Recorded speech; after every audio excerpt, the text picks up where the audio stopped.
Today we're gonna be. I wanna. Well, today I'm gonna be sharing some highlights of the reading, chapter 5.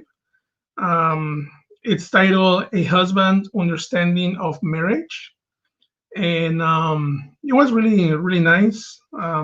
So let me. I did like because everyone raised the bar here. So I'm raising the bar too, following, doing like a PowerPoint. So hopefully that helps so we can study this. So, chapter 1, the author of the book starts with some stats and with some views of how society sees marriage. So first, he said that 9 of 10 adults believe that marriage it's an outdated institution, and two, many men of the world think that that it is a virtue to hold out in a singleness as long as possible. And this one, it was a funny one. It says that only the weak or insane will allow themselves to be conquered by the opposite sex. So, this is how society thinks about marriage. And nowadays, marriage is really is like a old idea, right? It's like that's old school. We don't want the commitment. We don't want to marry. And the second point, it talks about how Christians may don't go to that extreme, but our own ideas and frustration about marriage can leave us with a similar apprehensions. So that's why we need to go to the Bible, right? We need to go to the source. And so I like this quote about the author that the husband who is seeking to imitate Christ will want to know and fulfill God's intentions. And that's in page 59. So this is very much the introduction of the author. And then I really like these ones. This this phrase, God purposes for marriage. So let's look at this. This is pretty much the whole first section, the first main points. So pretty much God's purpose for marriage, it's three. First of all, God instituted marriage. Marriage is good and has perfect purposes. And God's purpose for marriage is to bring Himself glory, and that is in your page 16. But there's additions to this. There is more specific areas, and the author there's 4 areas that um, it needs this, right? There's more areas, and one of the areas will be companionship, assistance, characterization, sexual satisfaction, and procreation. So what I'm gonna do is I'm gonna talk briefly about these. These sections, they're really deep, but my intention is not going deep. It's just pretty much some highlights about the lesson. The first one is companionship. And the quote that we see there is Genesis 2:18. It says, "Then the Lord God said, it is not good for the man to be alone. I will make him a helper suitable for him." So that's companionship. And so we see that from the creation account, it is clearly that one reason that God provides marriage is for companionship. And I like this phrase: the exemplary husband will purpose to treat his wife as his special companion. Wow, I really like that one. I think that's one of the highlights that I highlight here on the book. And the book gives us more detail on the creation account. You can, as you read it, Genesis 2:20.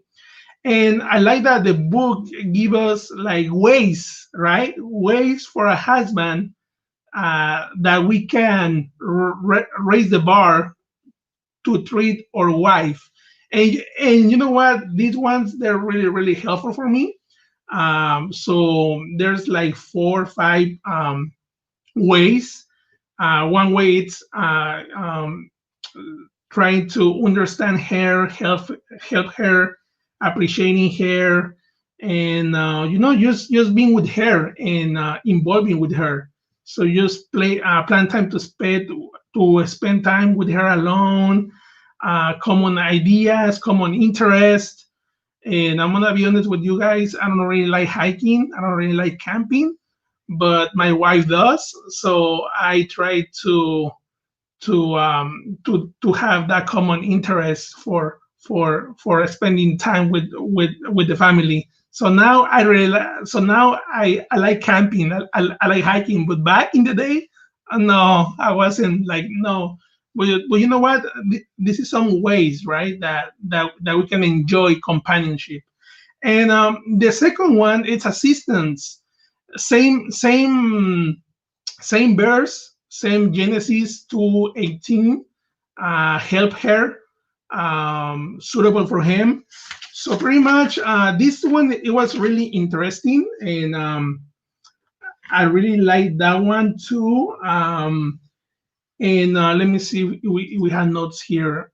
It says here that neither the Christian husband nor his wife should be seeking self-fulfillment or should be using their gifts, talents, and skills to serve God's purposes.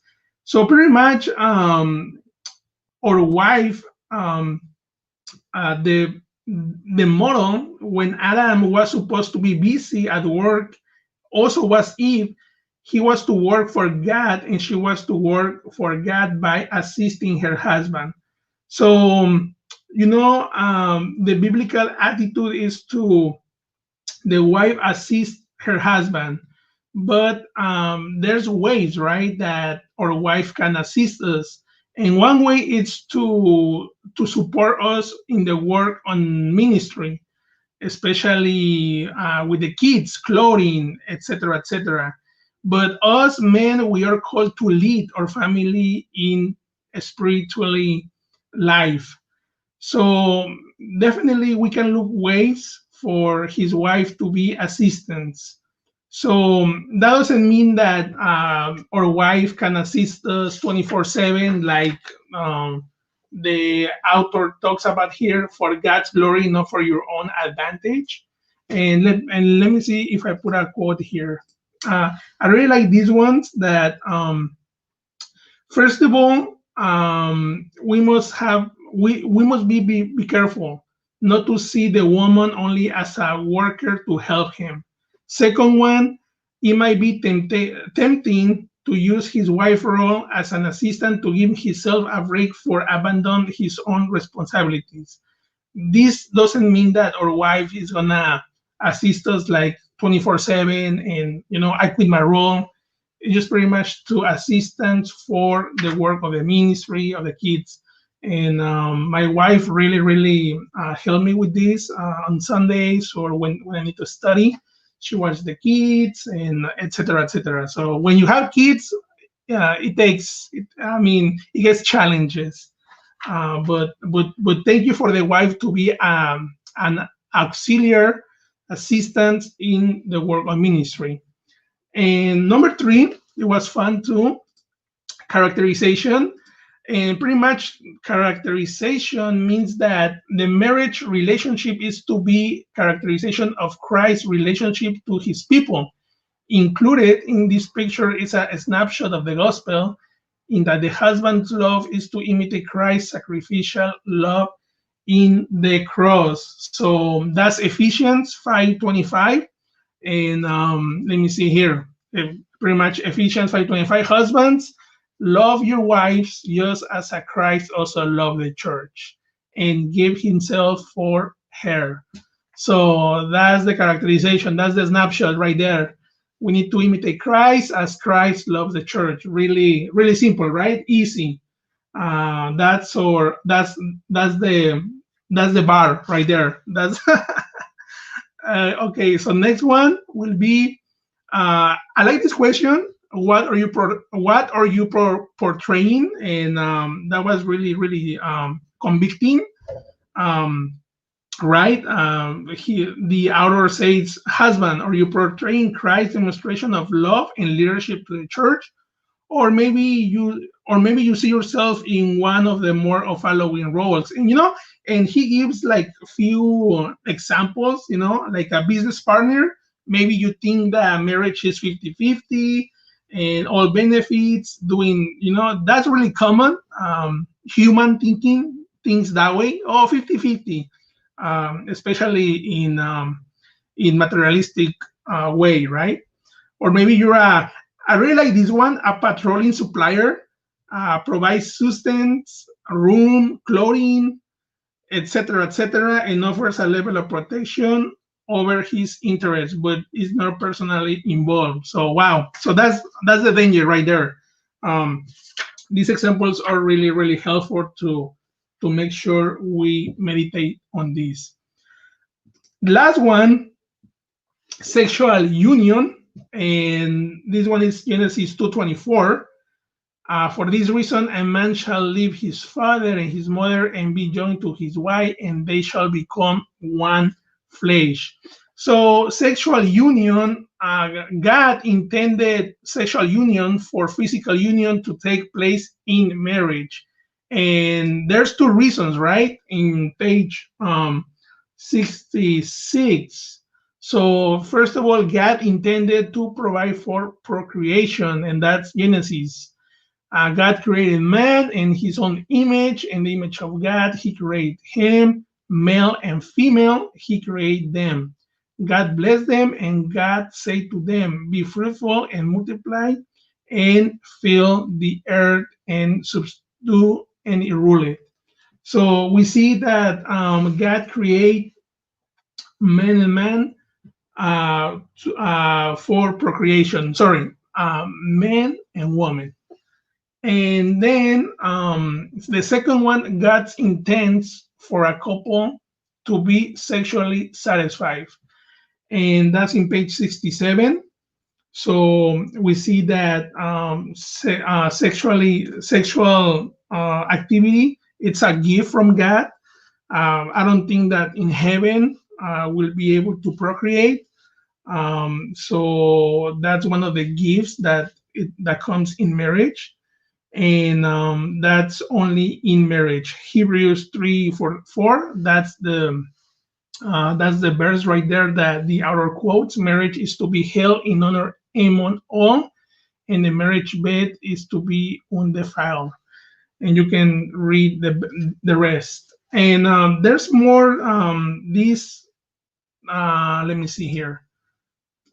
And then the author. So we see already four commitments. We see the companionship, the assistance, characterization, sexual satisfaction, and procreation. So that's purposes of marriage.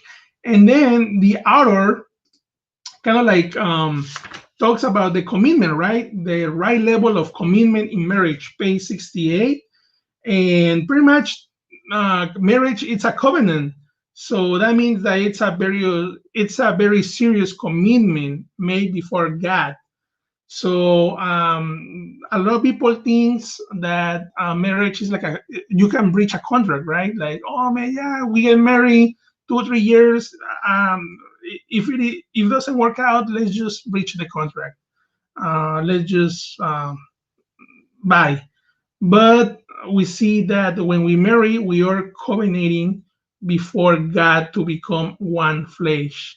And I like this phrase: we are promising permanently to join our lives with another in the most permanent and comprehensive way possible. That's Genesis 2:24. So, what's the big commitment right here? Well, the big commitment is the command to leave one's parents. So, my relationship with my wife will be my new primary relationship, a change of authority, and an exchange of dependence. So after marriage, A key change must take place, and or my relationship with my wife should be priority over my parents. So there you go. That doesn't mean that you won't take care of your parents. It's just pretty much independence and a command to leave one's parents and make your own family. The second command that we find here is the command to cleave to one's spouse. And it says here that to cleave to one another, Genesis 2:24, or to pursue hard, right?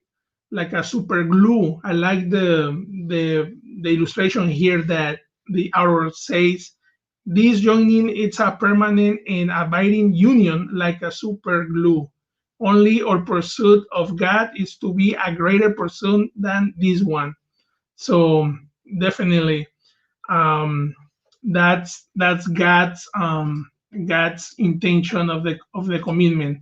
And then the last part. So this is the last part, and there is two, God's intentions for marriage, for the marriage relationship. What are the intentions? Well, first, the author talks about, first of all, the intention for the marriage relationship. Number one is to be our primary human relationship. So that's number one, and that's all in Genesis 2:23, 24, page 70. And second one, God's intends for the marriage relationship to be permanent relationship on earth. Matthew 9:6 says that they're no longer two, but only one flesh. What therefore God has joined together, let no man separate. So pretty much Matthew is saying it's advocating for the permanency of marriage. Well, that's Jesus' words. And then there is a lot of divorce. There's like the cooperation clause. I won't be there. And then I won't touch on that. And then number three, God's intention for marriage relationship to be a perfecting relationship. So I really like this one because lifelong is a process, and this can be referred as a sanctification. So I have to be honest, marriage for me, it's been a great tool, a great area that my wife will highlight my personality and my character. And there's things that I need to be changed. So thank you, Jesus, for thank you, God, for making marriage, because it's a perfect it's a process, right? It's a sanctification relationship. And then just to end it up and talk to you guys, it says, what is your intention? So now we need to understand marriage and what it's our intention. We need to have like a clear knowledge, right? We see already God's purposes on marriage. We see the level of commitment, and we see the God's intentions for marriage. So the question right here is for us: are you married, or your marriage purposes are biblical, or my commitment it is at the right level? So that's some of the questions that we need to answer, and definitely, right, just make sure that we can fulfill our role and get the biblical perspective of the marriage. So this is a really good chapter about understanding marriage in a biblical perspective, not in a world perspective.